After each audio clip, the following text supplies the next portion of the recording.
National news channel కు స్వాగతం. నేటి ముఖ్యాంశాలు.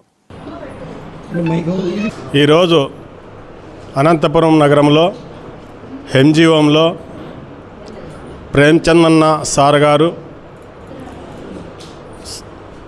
దినం సంవత్సరం పూర్తి చేసుకున్న సందర్భంగా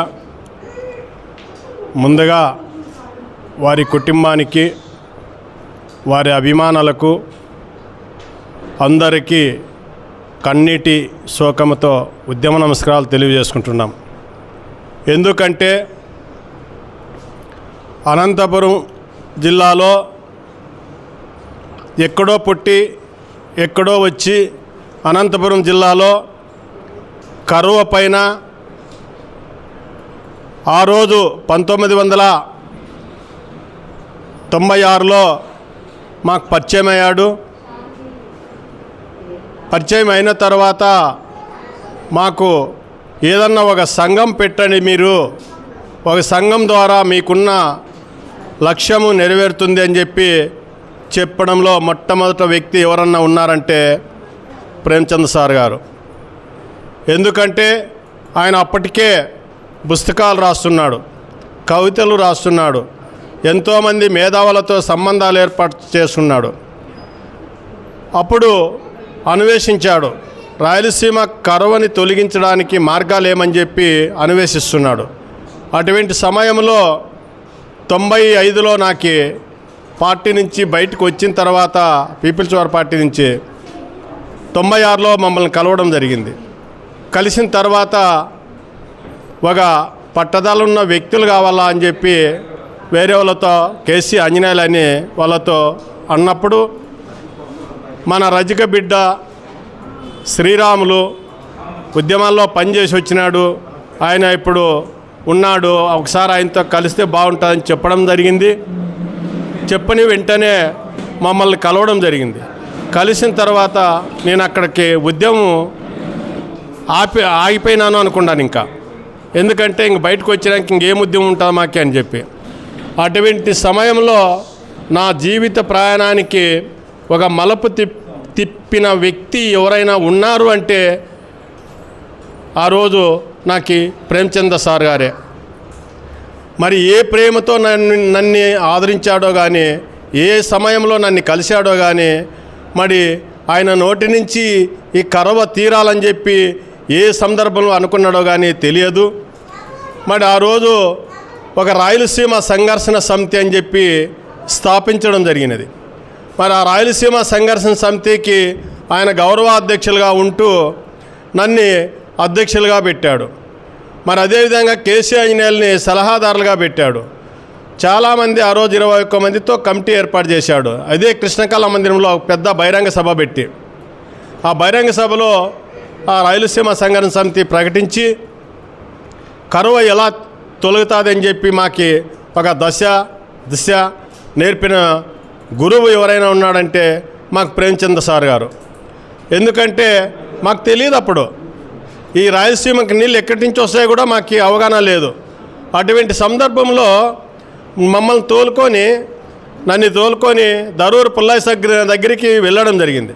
దరూర్ పుల్లయ్య సార్ దగ్గరికి వెళ్ళినప్పుడు ఆయనతో బాగా వాదించాడు. ఆయన ఉద్దేశం ఏమున్నా కానీ అది ఇటువంటి వాళ్ళతో అవుతుందా, ఎక్కడవుతుందని చెప్పి అనడం జరిగింది. ఒక అవకాశం ఇచ్చి చూడండి, ఈ శ్రీరాములు తప్పనిసరిగా దాన్ని సాధిస్తాడని చెప్పి ఘంటాపదంగా చెప్పిన వ్యక్తి మొట్టమొదటి అనంతపురం జిల్లాలో ప్రేమ్చంద్ సార్ గారు. ఎందుకంటే ఆయన మరి ఏమీ నన్ను పసిగట్టాడో తెలియదు కానీ, మరి ఎందుకు నా మలుపు తిప్పినాడో తెలియదు కానీ ఆయన నోటి నుంచి అంత విలువైన మాటలు రావడం జరిగింది. ఆయన చెప్పిన వెంటనే మేము కూడా దానికి ఎంత ఖర్చు అయినా పర్వాలేదు పెడతాము, ముందుకెళ్ళదామి అంటని చెప్పి ముందుకు రావడం జరిగింది. అప్పుడు 1988లో డిసెంబర్ 7వ తారీఖు నుంచి అప్పుడు చంద్రబాబు నగర్ కొట్టాలేసాము. డిసెంబరు 7వ తారీఖు మేము ఇక్కడ సైకిల్ యాత్ర రూపకల్పన చేసామంతా. రూపకల్పన చేసి మరి జనవరి 5వ తారీఖు పెట్టాలని చెప్తే పండుగ బెనాంగ పెడదామని చెప్పి జనవరి తర్వాత 18ని ప్రారంభం చేశాం. ప్రారంభం చేసిన సైకిల్ యాత్ర 350 సైకాన్లతో కరవ తొలగించాలంటే ఏకైక మార్గం ఒక్కటే, ఆంధ్రనివ కాలువ రావాలి. ఈ కాలువ ద్వారా రాయలసీమ జిల్లాల్లో నీళ్లు రావాలి. ఈ జిల్లాల్లో కరువు తొలగాలని చెప్పి నేర్పిన విద్య మాకు ఫస్ట్ మొదటి వ్యక్తి ప్రేమచంద్ర సార్ గారు. అప్పుడు ఆయన ఆలోచన చేసి ఇంత పెద్ద నేనేదో ఒక 50 సెకండ్లతో చేద్దాం అనుకున్నాను. శ్రీరాములు గారు చూస్తే 350 సెకండ్లు అన్నీ రెడీ చేశాడు అని చెప్పి 5 డిమాండ్లు తీసుకొచ్చాడు. ఆ రోజు 5 డిమాండ్లు ఏమంటే, ఫస్ట్ సాగునీరు తాగునీరు రావాలి, కరువు జిల్లాలు కరువు తొలిగిపోవాలి. రెండవది అంటరానితనం, దళితులు 2 క్లాసుల పద్ధతి తొలగిపోవాలి, అంటరానితనం వెళ్ళి అందరూ సమానంగా జీవించాలి. మూడవది వచ్చేసి రైతులు కనీస పండిన పంటలు కనీస గిట్టుబాటు ధర ఇవ్వాలనేది. నాలుగవది వచ్చేసి ఆ రోజు భూమి లేని నిరుపేదలకు భూములు ఇవ్వాలనేది డిమాండ్ పెట్టడం ఆయనే. మరి ఐదవది చట్టసభల్లో మహిళలకు చట్టసభల్లో రాజకీయ ప్రాధాన్యత పెరగాలని చెప్పి ఆ రోజు మొట్టమొదట మాకు నేర్పిన విద్య ఆయనే. మరి ఈ 5 ఈరోజు చూసుకుంటే ఆయన బ్రతికి ఉన్నట్లే. ఎన్ని తీరినాయంటే సాగునీరు వచ్చేసింది, భూములు వచ్చేసాయి 3 ఎకరాలు. మా సైకిల్ యాత్ర దెబ్బకి నేను రెండోసారి సైకిల్ యాత్ర చేసే తలకి మళ్ళీ వేలాది మందికి ఇండ్ల స్థలాలు ఇవ్వడం జరిగింది. ఇదే అనంతపురంలోనే. అన్న మీకు ఇల్లు లేదు కదా, మీరు ఎక్కడైనా ఒక 2 సెంట్లు 3 సెంట్లు మీకు ఎసలుబాటు చేసిస్తాము, నువ్వు కట్టుకోవాలంటే మీరు ఉద్యమాలు చేస్తున్నారు కదా, నేను నా పాత్ర దీంట్లో తక్కువ కదా, నేను వేసుకుంటే వీళ్ళంతా ఏమనుకుంటారో అని చెప్పి మమ్మాటం పడేవాడు. లేదన్నా నువ్వు వేసుకోవాలంటే చంద్రబాబు నగర్ కొట్టాలలో వచ్చి రెండు రోజులు వచ్చి నువ్వు ఎక్కడ వేసుకున్నావు నన్ను అడిగాడు. లేదన్నా నేను వేసుకోలేదు, మరి నువ్వు ఇంత ఉద్యమం చేస్తున్నావు, ఇంత పోరాటాలు చేస్తున్నావు, నువ్వే వేసుకోకపోతే నేను వేసుకుంటేది ఎట్లా అంటని చెప్పి మేము ఇచ్చిన స్థలం కూడా తిరస్కరించి అది ఎవరికో ఒక దళితులకు ఇచ్చారు ఆ రోజు. ఆయన ఈరోజు అక్కడ ఇండ్లు కట్టుకున్నారు వాళ్ళు. అట్లా అంత గొప్ప మనసున్న వ్యక్తి. అంటే తన సంపాదన తన కోసము ఎప్పుడు కూడా ఇతరులతో అడిగిన వ్యక్తి కాదు, ఎవరి దగ్గరికి పోయి చేయి చాపిన వ్యక్తి కూడా కాదు. అటువంటి మహానుభావుడు మనకి ఇంత తొందరగా పోతాడని మేము కూడా ఊహించలేదు. మరి ఆయన పెట్టిన రాయలసీమ సంఘర్షణ సమితి ద్వారాగా ఎన్ని సమస్యలు తీరాయంటే, సాగునీరు తీరింది, ఆంధ్రనివ కాలువ వచ్చింది, సాగునీరు తీరింది. మరి అదేవిధంగా భూములే నిరుపేదలకు భూములు వచ్చాయి 3 ఎకరాలు. మరి అదేవిధంగా చంద్రబాబు నాయుడుని కలిశాము. మళ్ళీ రెండోసారి ఇక్కడ ఆతంకూరు దగ్గర చంద్రబాబు నాయుడు వచ్చినప్పుడు వ్యతిరేకించాము. అప్పుడు నన్ను అరెస్ట్ చేశారు. అరెస్ట్ చేస్తే మళ్ళా అక్కడ పరిటాల రవి గారు వాళ్ళంతా కలుగు చేసుకొని ఒక ఉద్యమ నాయకులు అరెస్ట్ చేయకూడదని చెప్పి మాట్లాడి వెంటనే మమ్మల్ని విడిపించారు ఆ రోజే. ఎందుకంటే ఆ రోజు 600 మందితో మేము అడ్డుకున్నాము. మీరు అక్కడ ఒకసారి ముస్టూరు దగ్గర గుంతలు పెట్టారు 99లో, మళ్ళీ ఇప్పుడు 2003లో ఎన్నికలు వస్తున్నాయని 4లో వస్తున్నాయని మీరు ఇక్కడ గుంతలు పెట్టకొచ్చినారని చెప్పి వ్యతిరేకించాము. దానికి కారణం కూడా అన్నే. ఆ రోజు లేదు మనం వ్యతిరేకించాలని చెప్తే ఆ రోజు మేము అంత పెద్ద ఎత్తున పోరాటం చేశాం. మరి 2000 డిసెంబర్లోనే చంద్రబాబు నాయుడు నుంచి కాదు ఈ సమస్య, రాజశేఖర రెడ్డి గారు అయితేనే తీరుస్తారని చెప్పి మరి మమ్మల్ని రాజశేఖర రెడ్డి దగ్గరికి తీసుకెళ్ళింది కూడా ఆ రోజు ప్రేమచంద్ గారే. రాజశేఖర రెడ్డి అన్న గారితో కులంకుశంగా మాట్లాడి మమ్మల్ని అందరినీ పరిచయం చేసి మరి ఆ రోజు ఆయన ఒక హామీ ఇచ్చాడు. శ్రీరాములు గారు మీకు మంచి గురువుని పెట్టుకున్నారు, గట్టిగా నాతో మాట్లాడి ఒప్పించాడు. మీ సమస్య కాదది, మన రాయలసీమ సమస్య. నేను అధికారం వచ్చిన వెంటనే ఆంధ్రనివ కాలువ నిర్మాణం పూర్తి చేస్తాను, 6 నెలల్లో పూర్తి చేస్తానని చెప్పి ఆ రోజు హామీ అన్నకి మాకు ఇవ్వడం జరిగింది. చెప్పినట్లుగానే ఆయన ఆంధ్రనివ కాలువ పూర్తి చేశాడు. మరి అన్న ఒక కళ నెరవేరింది అప్పటికి. రెండోది భూములు ఇవ్వాలంటే భూములు కూడా ఇవ్వడం జరిగింది, ఇండ్ల స్థలాలు ఇవ్వడం జరిగింది.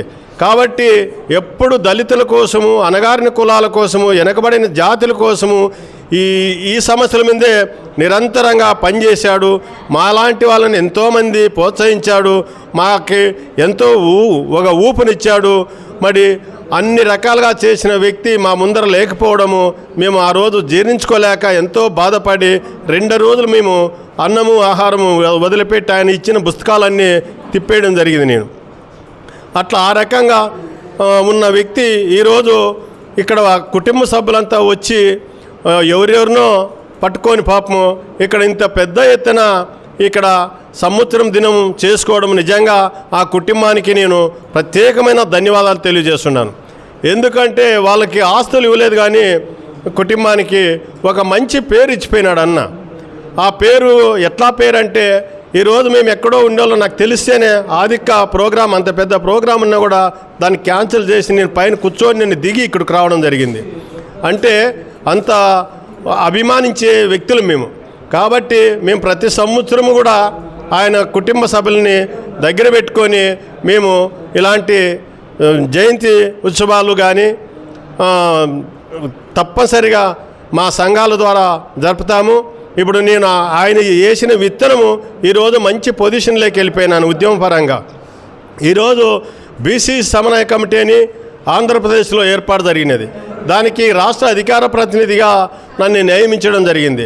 ఆ బీసీ సమన్వయ కమిటీ ఉద్దేశాలు కూడా ఆయన ఆ రోజుల్లోనే చెప్పాడు. అందరికీ సమాన రాజకీయాలు రావాలని, అందరికీ సమాన ఉద్యోగాలు రావాలని. మరి అవన్నీ అలవరుచుకొని ఈరోజు మేము ఆంధ్రప్రదేశ్లో 26 జిల్లాల్లో కమిటీలు వేయడం జరిగింది. నిన్న 2 రోజులు శిక్షణా తరగతులు విజయవాడలో ఘనంగా జరపడం జరిగింది.